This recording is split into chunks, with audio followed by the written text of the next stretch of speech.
വിശുദ്ധ കൊച്ചുത്രേസ്യയെ പുണ്യവതിയായി പ്രഖ്യാപിച്ചതിന്റെ 100-ാം വർഷം. അങ്കമാലി ബസിലിക്കയിൽ വിശുദ്ധ കൊച്ചുത്രേസ്യ കപ്പേളയിൽ 2025 ഒക്ടോബർ 3, 4, 5 തീയതികളിൽ തിരുനാൾ ആഘോഷിക്കുന്നു. 1925 മെയ് 17-ാം തീയതിയാണ് 11-ാം പിയൂസ് മാർപ്പാപ്പ കൊച്ചുത്രേസ്യയെ വിശുദ്ധിയായി പ്രഖ്യാപിച്ചത്. അതേ വർഷം തന്നെ ക്രൈസ്തവ കേന്ദ്രമായ അങ്കമാലിയിൽ അന്നത്തെ പ്രധാന റോഡിനോട് ചേർന്ന് കപ്പേള സ്ഥാപിച്ചതായി പഴമക്കാർ പറയുന്നു. 2003 തിരുനാൾ നോട്ടീസിൽ ഇക്കാര്യം എടുത്തു പറയുന്നുണ്ട്. ദൈവഹിതമെന്ന് പറയട്ടെ, അതേ വർഷം തന്നെയാണ് നസ്രാണി സമുദായത്തിന്റെ പിള്ളത്തൊട്ടിലെന്ന് അഭിമാനിക്കാവുന്ന അങ്കമാലിയിൽ വിശുദ്ധ കൊച്ചുത്രേസ്യയുടെ നാമത്തിലുള്ള കപ്പേളയും സ്ഥാപിതമായത്. 1997 ഈ കപ്പേള പുതുക്കിപ്പണിത് നവംബർ 6 ഫാദർ പോൾ കലിയാറ്റി വെഞ്ചിരിപ്പ് കർമ്മം നടത്തി.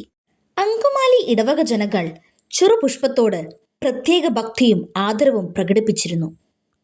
1936 അങ്കമാലിയിൽ ആശുപത്രി തുടങ്ങിയപ്പോൾ വിശുദ്ധ കൊച്ചുത്രേസ്യയുടെ നാമം നൽകി.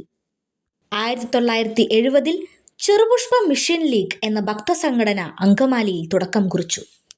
വിശുദ്ധയുടെ അനുഗ്രഹത്താലാണ് സെന്റ് ജോസഫ് ഹൈസ്കൂളിന് 1945 ഹൈസ്കൂൾ പദവി ലഭിച്ചതെന്ന് ഈ നാട്ടുകാർ വിശ്വസിച്ചു പോരുന്നു.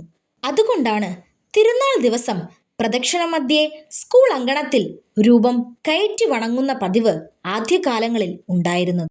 60-70 വർഷങ്ങൾക്ക് മുമ്പ് ഈ പ്രദേശത്തെ നാട്ടുകാർ വൈകുന്നേരങ്ങളിൽ ഈ കപ്പേളയ്ക്ക് ചുറ്റും കൂടി പ്രാർത്ഥിക്കുകയും വർത്തമാനം പറയുകയും ചെയ്തിരുന്നുവെന്ന് പറയുന്ന പഴമക്കാർ ഇപ്പോഴുമുണ്ട്. അങ്ങനെ കൂടാൻ കാരണം ഈ കപ്പേളയിൽ മാത്രം വെളിച്ചം നൽകുന്ന പ്രത്യേകതരം വിളക്കുണ്ടായിരുന്നത്രേ. ഈ വർഷത്തെ തിരുനാളിന് റെക്ടർ വെരി റവറൻഡ് ഫാദർ ലൂക്കോസ് കുന്നത്തൂർ കൊടികയറ്റും. ഒക്ടോബർ 5 വൈകിട്ട് 5 മണിക്ക് കൊച്ചുത്രേസ്യ നാമധാരികളുടെ സംഗമവും തുടർന്ന് ഫാദർ ജെൻസ് പാലച്ചുവട്ടലിന്റെ കാർമ്മികത്വത്തിൽ തിരുനാൾ പാട്ടുകുർബാനയും പ്രദക്ഷിണവും ഉണ്ടായിരിക്കും.